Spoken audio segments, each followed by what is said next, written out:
SB Limited had furnishes you the following information from the financial book for the year ended 30th June 2012. Financial book से information दिया आपको, क्या दिया है? To opening stock 500 unit at 35 each. Opening stock 500 unit और 35 rupees के rate के हिसाब से कितना अमाउंट है वो? 17,500 है. ओके, उसका मटेरियल कंज्यूम्ड है. अब मटेरियल कंज्यूम मतलब ओपनिंग परचेज ऑर्डर दिया है, वेजेस, और क्रेडिट साइड में क्या है? 10,250 unit. Okay, and closing stock कितना है? 250 यूनिट एट 50 ईच. क्या दे सकते हो? प्रॉफिट लॉस अकाउंट फाइनेंस के हिसाब से दिया. और क्या है? फैक्ट्री ओवरहेड है, administrative overhead, selling expense, bad days, premium expense. और फिर ग्रॉस प्रॉफिट क्या है? ब्रोक डाउन दिया. इंटरेस्ट रिसीव्ड है क्रेडिट साइड में दो, और रेंट रिसीव्ड बराबर है. चलो, ये सब था फाइनेंशियल आइटम. अब कॉस्ट शीट का सब पैराग्राफ दिया है, देखते क्या है. The cost sheet shows that cost of material is 26 rupees per unit. Cost में बताया मटेरियल का रेट क्या है? 26 rupees per unit. Labor cost is 15 rupees per unit. Labor cost मतलब wages. Factory overhead is absorbed मतलब recorded at 60% of direct labor cost. Factory overhead are absorbed at 60% direct cost, labor cost. Labor cost का 60% क्या रहेगा? Factory overhead. And administrative overhead at 20% of factory cost. और administrative कितना रहेगा? Factory का cost का 20%. Selling expense are charge at 6 rupees per unit. Opening stock of finished goods is valued at 45. Opening stock का rate क्या दिया है? 45 rupees. You are required to prepare the statement showing profit as per the cost account for the year ended 30th June. You are required to showing the profit statement So in the profit as per cost. हम लोग को cost profit as per cost मतलब हम लोग को cost sheet बनाना है. तो cost sheet में आता है cost of sale add profit add फिर सेल्स. तो हम लोग को कॉस्ट शीट का स्टेटमेंट ड्रॉ करना है. फिर बी सेकंड पॉइंट क्या बोला है? Statement showing the reconciliation of the profit disclose the cost account with the profit shown in the finance account. तो पहले कॉस्ट शीट ड्रॉ करना है और दूसरा बाद में क्या करना है? रिकंसिलिएशन करना है. पॉज करो. देखिए मैं देखो 500 यूनिट मिला कहीं पे. Opening stock 500 unit. फिर देखो उस साइड को सेल्स दिया हुआ 10,250 यूनिट. फिर क्लोजिंग स्टॉक देखो 250 यूनिट दिया मिला कहीं पे. जब यूनिट ऐसा कुछ दिया रहेगा तो यूनिट का भी कॉलम आएगा, per unit column. At all not a single word unit के बारे में कुछ बोला रहेगा तो फिर यूनिट कॉलम नहीं आता है. तब यहाँ पे पर यूनिट भी कॉलम बनाएंगे. ये फॉर्मूला है. Unit sold equal to Umesh Prasad नहीं, कपलेसी नहीं, unit produce plus opening minus closing. Unit sold equal to unit produce plus opening minus closing. 4 item है. Out of the 4 item 3 item दिया रहेगा और 1 मिसिंग रहेगा. अब देखो आपको दिया है ओपनिंग स्टॉक 500 यूनिट मिला कहीं पे. सर तो फाइनेंस का दिया, आप कॉस्ट में कर रहे हो. यूनिट सब सेम रहेगा. ओके ना. कंपनी ने 2000 पीस बनाया तो जब कॉस्ट डिपार्टमेंट बोलेगा और फाइनेंस डिपार्टमेंट बोलेगा, यूनिट प्रोडक्शन तो उतना ही यूनिट हुआ रहेगा. तो यूनिट सेम होगा दोनों बुक में. तो 500 यूनिट ओपनिंग स्टॉक का है. उस तरह को सोल्ड दिया, सेल दिया 10,250 यूनिट मिला. 10,250 यूनिट. ओके. और क्लोजिंग कितना दिया है? 250 यूनिट. क्या नहीं दिया है? तो unit produce. Out of 4 item 1 item missing है. कैसे करेंगे? 10,250 ये प्लस 500 है, इधर तो माइनस 500, और ये माइनस 250 है, इधर तो plus 250 equal to UP. 10,000 unit produce. तो unit sold equal to unit produce plus opening minus closing. जो आइटम दिया लिखो, जो नहीं दिया छोड़ दो. अब यूनिट प्रोड्यूस फाइंड करना हम लोग को. ये प्लस 500 तक इधर माइनस हो गया, ये माइनस 250 ट्रांसफर किया इससे तो प्लस हो गया. इसको सॉल्व करो, you will get the unit produce. तो कितना यूनिट प्रोड्यूस है? 10,000. यूनिट सोल्ड कितना था 10,000। ये दोनों आइटम यहाँ लिख के रखना है, यूनिट प्रोड्यूस एंड सोल्ड। ये दिमाग में formula, unit sold equal to unit produce plus opening minus closing. जो भी आइटम दिया उसका लिखो, जो नहीं दिया रन रखी भी, एंड फिर उसको सॉल्व करो equation. Unit produce from starting से लेके कॉस्ट ऑफ प्रोडक्शन, यहाँ पे प्रोडक्शन वर्ड आएगा, प्रोडक्शन, तो फ्रॉम स्टार्टिंग से लेके प्रोडक्शन तक यूनिट प्रोड्यूस से डिवाइड करते हैं। एक बार जहाँ पे सोल्ड वर्ड आया तो वहां से लेके लास्ट तक सोल्ड का, हाँ थोड़ा याद आ रहा है, एक तो समझ ना उसके बाद धीरे याद आएगा। जंग लग गया, मोर्चा लग गया है अभी वो लाल पेपर से। तो यूनिट प्रोड्यूस फ्रॉम बिगिनिंग से लेके प्रोडक्शन तक यूनिट प्रोड्यूस से डिवाइड होगा। अब बाद में फिर सोल्ड वर्ड आया, वहां से स्टार्ट करें, यूनिट सोल्ड से डिवाइड करेंगे, तो ऐसा कुछ करना है, देखते हैं। चलो लेट्स स्टार्ट करते हैं धीरे धीरे। हम लोग पहला लिखते हैं डीसी, डायरेक्ट कॉस्ट। धीरे स्टार्टिंग नहीं, डायरेक्ट कॉस्ट।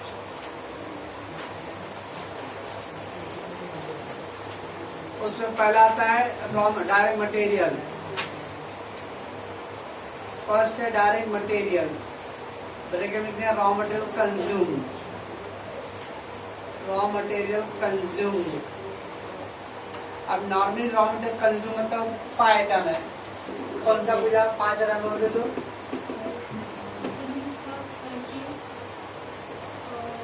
ही हुआ। हाँ बच्चे वेजेस और Yadav Singh Thakur. Opening, purchase, carriage, less return से परचेज रिटर्न, कैरेज फ्राइट 1 2 3 4 और लेस क्लोजिंग स्टॉक। चलो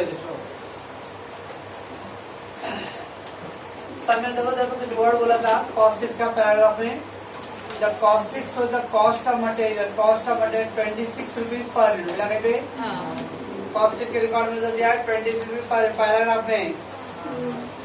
चलो तो रॉ मटेरियल कंज्यूम का रेडीमेड दे दिया, cost of material 26 rupees per unit. अब 26 इंटू 10,000 2,60,000 ना, 2,60,000 ये हो गया रॉ मटेरियल, डायरेक्ट मटेरियल हो गया। तो डायरेक्ट मटेरियल का रेट डायरेक्टली दे दिया 26 पर यूनिट, तो 26 रुपीज इंटू 10,000 2,60,000। अभी अगर अमाउंट दिया रहेगा तो डिवाइड करते हैं रेट के लिए, अब रेट दे दिया तो मल्टीप्लाई करेंगे। दूसरा आता है डायरेक्ट वेजेस। डायरेक्ट वेजेस को बोलते हैं डायरेक्ट लेबर, मतलब लेबर दिया है, क्या दिया, labour cost 15 rupees per unit मिला, 15 रुपया पर यूनिट, 15 इंटू 00 10,000 तो 1,50,000। तीसरा आता है डायरेक्ट एक्सपेंस। डायरेक्ट एक्सपेंस बहुत रेयर आता है, डायरेक्ट एक्सपेंस हर कह दिया, डायरेक्ट एक्सपेंस नहीं दिया है, छोड़ दो बस। ये हो गया प्राइम कॉस्ट।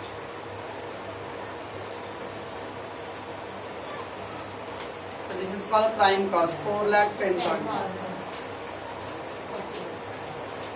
क्या गया, तो direct cost material, direct wages, फिर डायरेक्ट एक्सपेंस आता नहीं है तो इग्नोर प्राइम कॉस्ट।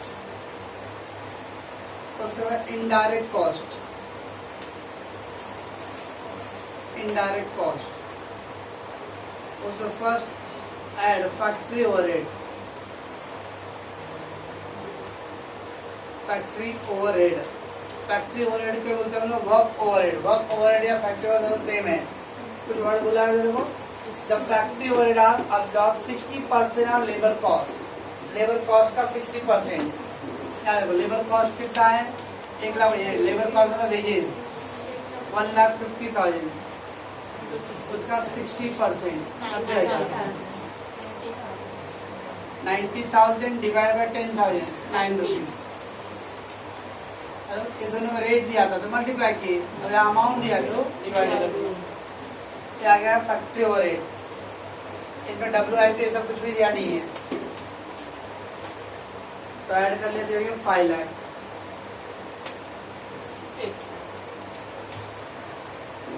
इसको बोलते हैं हम लोग वर्क कॉस्ट या फैक्ट्री कॉस्ट, वर्क कॉस्ट या फिर फैक्ट्री कॉस्ट। दैट अमाउंट को बोलते हैं हम लोग वर्क कॉस्ट या फैक्ट्री कॉस्ट। उसके बाद आता है add office and administrative, office and administrative overheads. कुछ वर्ड हिंट दिया हुआ है। Administrative overheads are 20% of factory cost. Factory overhead नहीं, फैक्ट्री कॉस्ट बोला, ये फैक्ट्री कॉस्ट है। फैक्ट्री ओवरहेड बोलता है 90 जाता है, फैक्ट्री कॉस्ट बोला, फैक्ट्री कॉस्ट या वर्क कॉस्ट दोनों सेम होता है। इसका कितना परसेंट? 20%। तो 5 लाख का 20%, 1 लाख कितना गया? 10 रुपीज। इसको बोलते हैं cost of production, cost of production 6 lakh 60। यहाँ पे खिड़की बंद होता है, प्रोडक्शन तक यूनिट प्रोड्यूस से डिवाइड करते हैं। अब आगे जब सोल्ड आएगा तो सोल्ड का यूनिट सोल्ड से डिवाइड, इसके वहां पे बंद। कॉस्ट ऑफ प्रोडक्शन होता है add opening stock of finished goods closing stock. Add opening stock closing stock yes है, कई बोला था opening stock closing stock purchase sale का कुछ भी मेंशन नहीं किया तो सेम रहेगा। तब ओपनिंग स्टॉक इधर दिया है, लेकिन कहीं पे यहाँ पे पैराग्राफ में कहीं दिया ओपनिंग स्टॉक के बारे में नहीं, क्लोजिंग स्टॉक के बारे में सेम बोला है नहीं, तो सेम रहेगा। लेकिन सेम क्या? सेम का यूनिट है, अमाउंट इसमें बोल रहा अमाउंट तो बना फैक्टर्स वगैरह में जो भी बोला रहेगा उन बड़ा डाउटफुल हो रहा है अमाउंट ये बोले ना सही ना सही। चलो अब यहाँ पे यूनिट वाइज दिया हुआ है, अब अमाउंट वाले नहीं दिया है, उससे अकाउंट नहीं दिया, ड्रॉ नहीं करना था।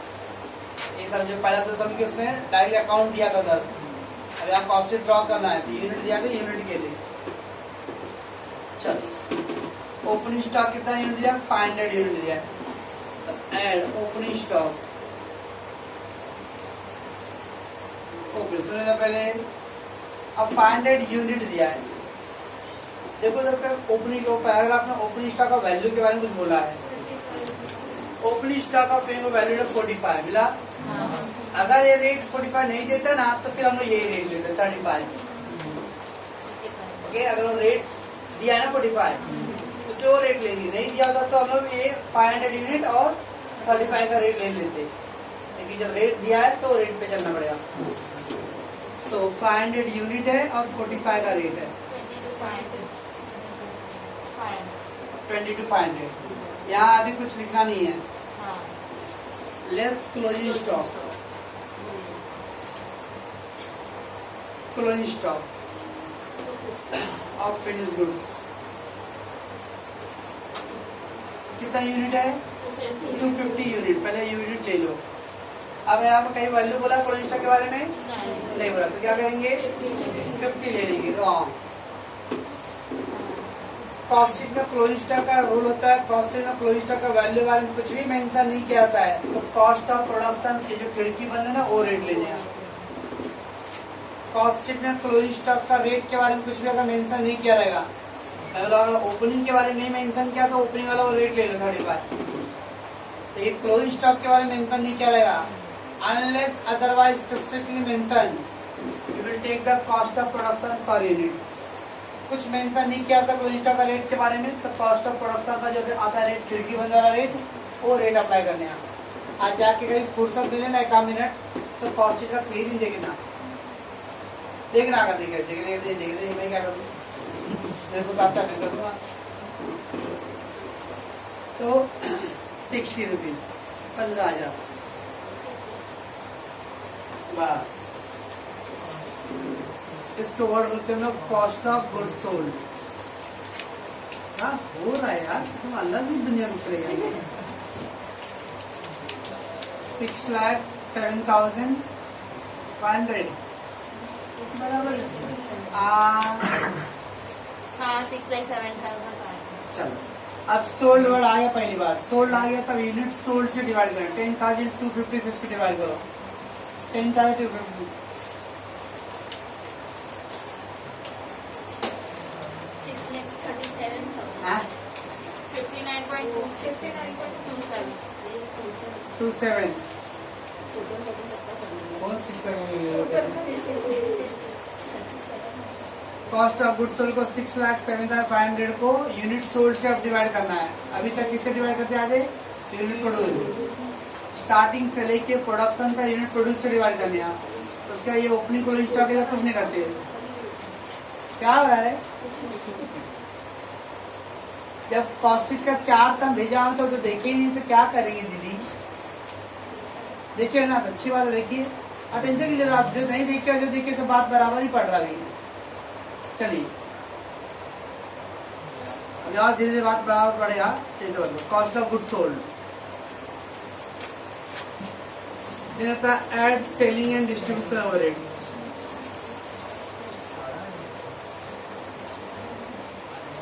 सेलिंग एंड डिस्ट्रीब्यूशन ओवरहेड कुछ बोला सेलिंग एंड डिस्ट्रीब्यूशन के बारे में?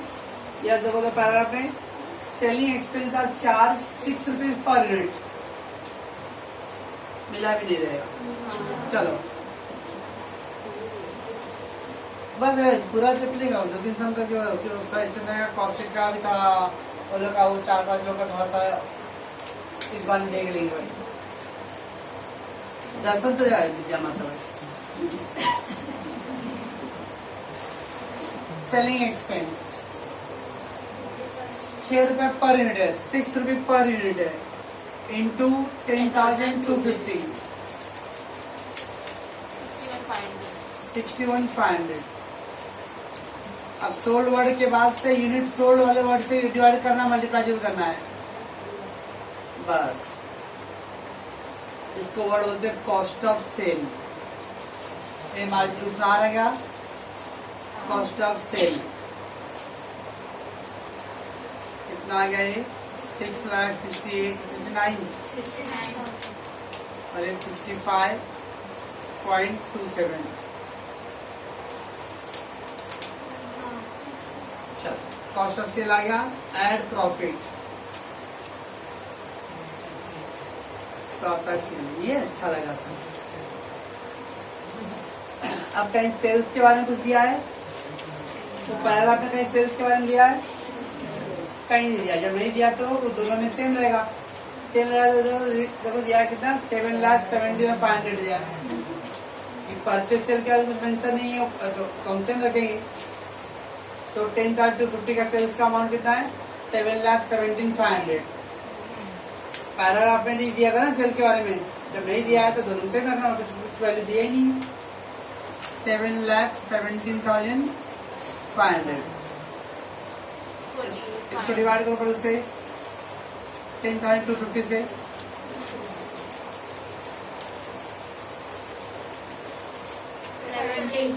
70।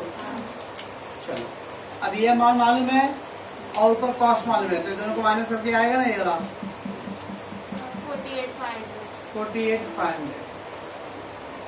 इसको डिवाइड करके निकालो या माइनस करके निकालो। 4.673 नहीं 73।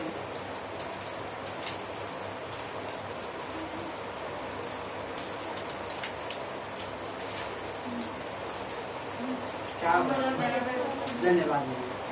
ये था कॉस्ट शीट। अब ये कॉस्ट शीट और ये फाइनेंस बुक उसको कंपेयर करके हम लोग को रिकन्सिलेशन करना रहेगा। तो इसका कॉस्ट शीट आएगा बाद में पहले पॉज कीजिए दीदी। हो गया।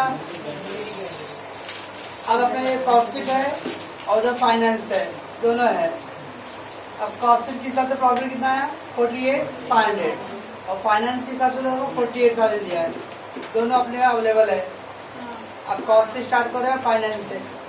ओके चलो अगर मैं कॉस्ट से स्टार्ट करता हूँ तो यहाँ पे क्या डालना पड़ेगा? प्लस माइनस माइनस और बराबर है। मैंने कॉस्ट के हिसाब से डाल दिया हूँ साइन। अब फाइनेंस के हिसाब से डाल देते हैं, माइनस आएगा वो प्लस। चलो let's take one by one item. कहीं से ही पकड़ो, यहाँ से पकड़ो या यहाँ से, कहीं से एक को कंपेयर करेंगे हम लोग। चलो डायरेक्ट मटेरियल दिया है अब कॉस्ट शीट पे डायरेक्ट मटेरियल 2,60,000 है, वहाँ पे डायरेक्ट मटेरियल कितना दिख रहा है? 2,60,000 दिख रहा है। मिला? सेम है, तो दोनों टैली हो गया, तो नो डिफरेंस, इग्नोर। बराबर ना? आप फाइन इस बुक से कंपेयर करो या उस बुक से कंपेयर करो, कोई एक जैसे कर लो ना कंपेयर पहले। चलो मैं मटेरियल पकड़ा था 2,60,000 है, यहाँ पे भी 2,60,000 दोनों टैली हो गया, तो इग्नोर। दूसरा इधर पे वेजेज 1,50,000 कितना वेजेज 1,50,000 दोनों टैली हो गया, इग्नोर। फिर प्राइम ये जो मेन हेडिंग होता है ना, ये जो मेन हेडिंग होता है, अगर ये मेन हेडिंग है कॉस्ट ऑफ प्रोडक्शन, उसके cost of goods sold, cost of sale, ये मेन हेडिंग को इग्नोर करना है। मेन हेडिंग को कुछ कंपेयर नहीं करना है क्योंकि उसके अंदर मेन हेडिंग नहीं रहेगा, जस्ट कम इग्नोर।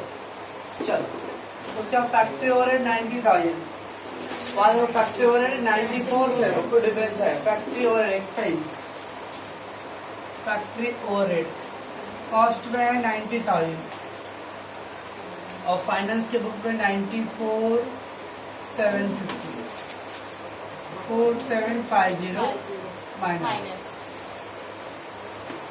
फैक्ट्री हो गया। फैक्ट्री के बाद क्या है? ऑफिस ओवरहेड 1 लाख, उधर कितना ऑफिस है? 1,06,000 ऑफिस ओवरहेड्स। कॉस्ट में 1 लाख और इधर 1,06,000।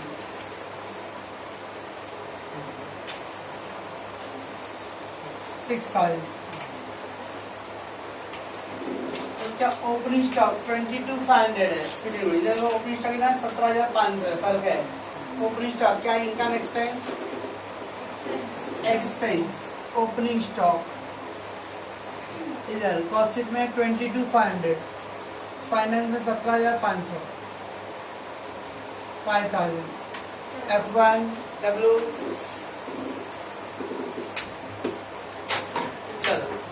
ओपनिंग स्टॉक और क्लोजिंग स्टॉक 15,000, उधर क्लोजिंग स्टॉक कितना है? 12,500 है। क्लोजिंग स्टॉक इनकम एक्सपेंस है, income closing stock. Cost sheet में 15,000 और फाइनेंस में 12,500 माइनस क्लोजिंग स्टॉक जो हो गया। उसका क्या? सेलिंग एक्सपेंस 61,500, उधर कितना सेलिंग एक्सपेंस? 55,000 है सेलिंग एक्सपेंस। कॉस्ट शीट में 61,500 और यहाँ पे 55, 6,500 प्लस। ओके, सेलिंग के बाद क्या? प्रॉफिट तो छोड़ दो। सेल्स 7,17,500, वहाँ पे भी 7,17,500। पहले जो मेन हेडिंग है उसका कंपेयर नहीं करना है। मटेरियल कंपेयर किए, टैली ओवर तो भूल गया। वेजेस कंपेयर किए, वो भी tally over ignore. Factory over compare किया, office administrative, opening stock, closing stock, selling expense and sales. इधर खत्म हो गया। इधर होने का फाइनेंस का आओ, कौन सा आइटम बच गया? उधर ओपनिंग स्टॉक को दोनों कंपेयर किया मैंने, मटेरियल भी कंपेयर हो गया है, वेजेस भी कंपेयर हो गया, सेल्स कंपेयर हो गया और क्लोजिंग स्टॉक भी कंपेयर हो गया। इधर का फैक्ट्री हो गया, एडमिनिस्ट्रेटिव, सेलिंग, बैड डेट बच गया। बैड डेट देखो फाइनेंस में है, इधर बैड डेट रहा था नहीं। बैड डेट एक्सपेंस से पहला कॉस्ट में नहीं था बैड डेट, ये फाइनेंस में दिया 4,000। एक आएगा प्लस,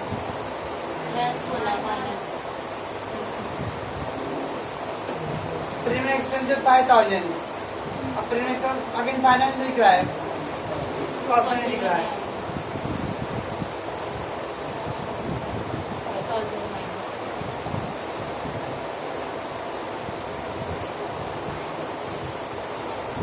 नेटवर्क फॉरगेट, तो उसका क्रेडिट चार्ज होगा इंटरेस्ट, इनकम है, क्रेडिट चार्ज है income,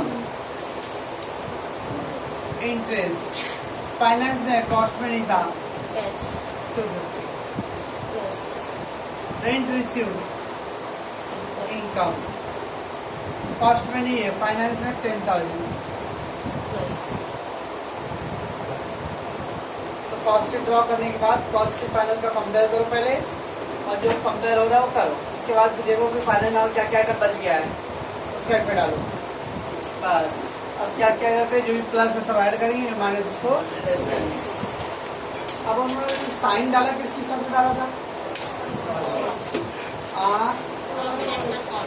profit as per cost, तो लिखो प्रॉफिट एज पर कॉस्ट। कितना था प्रॉफिट एज पर कॉस्ट? 48 है ना, 48 फाइंड डालना है। तो जो साइन आपने डाला उसके हिसाब से लिखना है, तो profit as per cost. Add क्या क्या ऐड है? ओपनिंग स्टॉक ऐड है, सेलिंग ऐड है, और इधर से इंटरेस्ट और ये रेंट, 4 आइटम।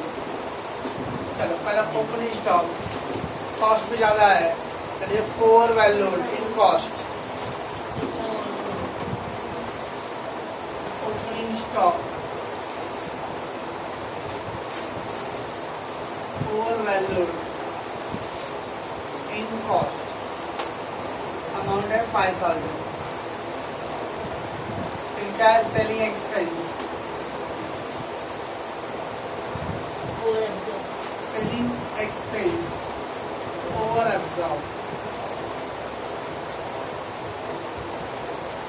In cost 6500। और क्या फिर rent, interest, interest received only recorded in finance।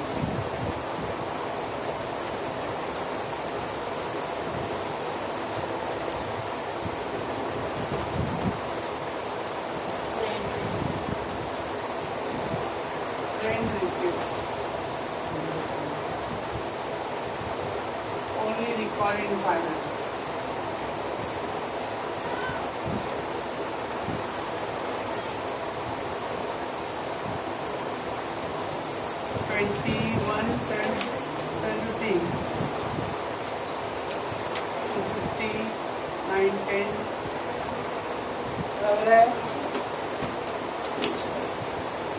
Less क्या क्या लेस है? पहला फैक्ट्री ओवरहेड, फैक्ट्री ओवरहेड क्या लिखेंगे? Under absorb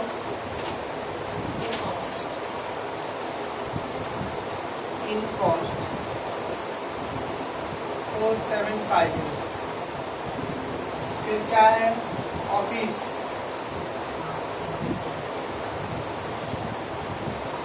office overhead under absorb in cost.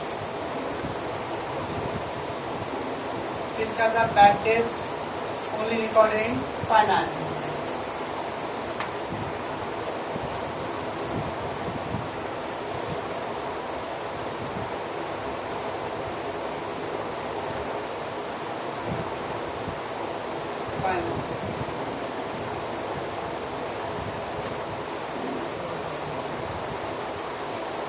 Delivery expense,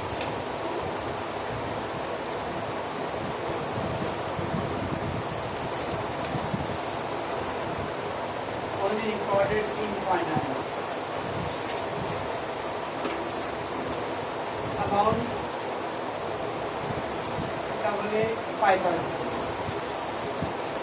नीचे कुछ है क्लोजिंग स्टॉक, क्लोजिंग स्टॉक क्या आएगा? Over valued in cost 2500। 10, 19, 21, 22 50 less कर दो 48। अब क्या ये था? प्रॉफिट एज पर कॉस्ट, और ये क्या आएगा? Profit as per finance. Check कर दिया प्रॉफिट एज पर फाइनेंस, कहाँ चेक करोगे? नेट प्रॉफिट है ना 48,000 फाइनेंस का। Question 7, prepare a reconcile statement with the following data. Net loss as per the cost account. Net loss है यहाँ बराबर देगा नेट लॉस, तो हो जाओगे गेट लॉस। और आगे net loss as per finance, दोनों का लॉस दिया हुआ है। चलो, work overhead under recovered in the cost account, work overhead under recovered in cost, cost में अंडर है तो अपोजिट को लिखेंगे हम लोग। डेप्रिसिएशन ओवरचार्ज, ओवर है, ओवरचार्ज इन कॉस्ट, सेम रूप में लिखेंगे। फिर दिया एडमिनिस्ट्रेटिव क्या दिया, overhead recorded in excel in cost, excel मतलब ओवर, एक्सेल मतलब ओवर चार्ज, सेम रूप। Administrative overhead recorded in excel मतलब ओवर रिकॉर्डेड, तो ओवर रिकॉर्ड मतलब सेम रूप। इंटरेस्ट और इन्वेस्टमेंट, इंटरेस्ट इन्वेस्टमेंट क्या होता है, इनकम, इनकम खाली फाइनेंशियल आइटम है। Goodwill return of financial item है। Intangible asset return of financial item होता है only. Income tax paid, costing में कहीं टैक्स वर्ड नहीं आता है, फाइनेंशियल आइटम है। Store adjustment, credit and finance, store adjustment होता है स्टोर एंड मटेरियल, ठीक है ना। तो मटेरियल सरप्लस तो अपने लिए प्रॉफिट है, मटेरियल सेविंग्स होते हैं इधर, स्टोर एडजस्टमेंट होता है मटेरियल सेविंग्स, तो अपना प्रॉफिट होता है। और क्या कर दिया है, क्रेडिट एंड फाइनेंस बुक मतलब फाइनेंशियल आइटम दिया है। Depreciation of stock charge in the finance, depreciation of stock charge in the finance book, stock के ऊपर डेप्रिसिएशन हुआ है, खाली फाइनेंस बुक में आया है बस। प्रिपेयर द रिकन्सिलिएशन स्टेटमेंट है, अब बाद में मेमोरेंडम अकाउंट भी वो इस तरह से करेंगे, पहले रिकन्सिलिएशन करें। नेट लॉस है रिमेंबर, दोनों नेट लॉस से ही है। Net loss as per cost क्या करेंगे, यहाँ पे minus, profit as per cost add करते हैं, तो loss as per cost less, plus plus और ये क्या आएगा माइनस, बराबर। तो net loss as per cost, आराम से भाई 448 तो अरे चले जल्दी। वर्क ओवरहेड क्या दिया है, अंडर रिकवरी कॉस्ट को opposite book 624 plus depreciation overcharge in cost, overcharge तो सेम बुक कॉस्ट में 260। Administrative overhead recorded in excel तो over, administrative overhead in the cost same book.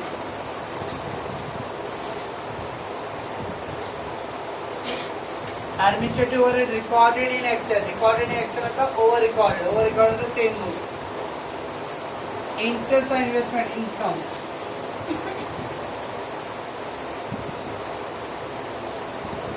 Investment कितना मोड है 1750।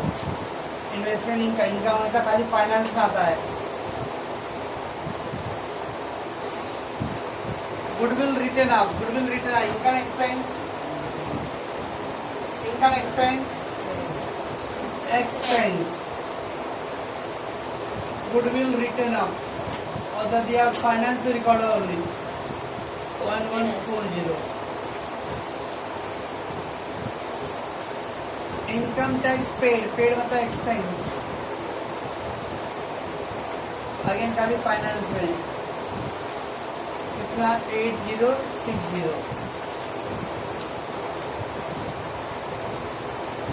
स्टोर एडजस्टमेंट, स्टोर मतलब material saving, ऐसे देखो ब्रैकेट में दिया हुआ है। क्रेडिट एंड फाइनेंस में क्रेडिट क्या होता है, इनकम हुआ है। Store adjustment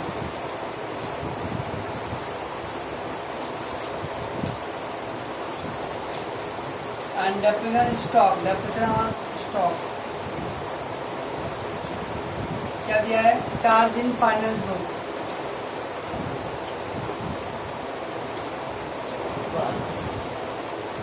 okay. शुरू करूँ मैं, net loss as per cost हो गया पहले ऐड, क्या आएगा पहला वर्क ओवरहेड